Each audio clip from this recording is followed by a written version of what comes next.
نقول ان الاخ ناصر الدويلة قرر ينسحب من الكويت الساعة 2 الفجر 2/8 قبل ان يشوف القوات العراقية، قبل ان يشتبك معهم، وانا مسؤول عن كل كلمة.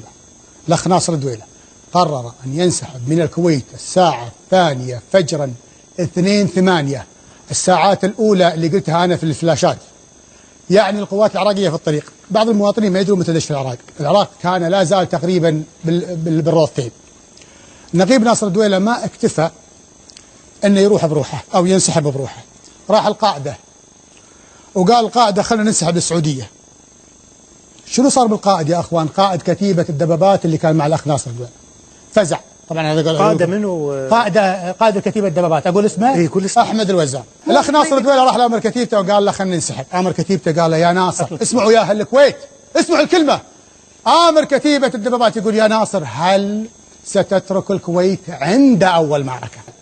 ناصر ايش قال له؟ قال له ناصر الدويلة، سمعوا يا اخوان ايش قال ناصر الدويلة.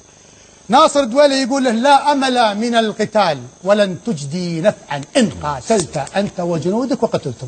انا اقرا لكم بالكويتي، ما في فايده، ما في فايده، راح تموتون اذا قاتلت انت وجنودك.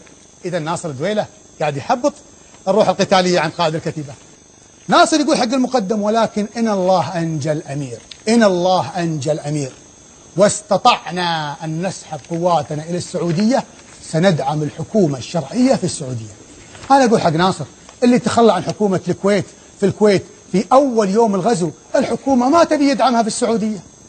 اللي ما يدافع عن ديرته في الساعات الأولى في اليوم اللي تعرضت فيه للغزو، الكويت ما تبيك الحكومة في السعودية. 2/8 الساعة 2 الفجر دار هذا الحوار، قبل المعركة صارت الساعة 6 الصبح.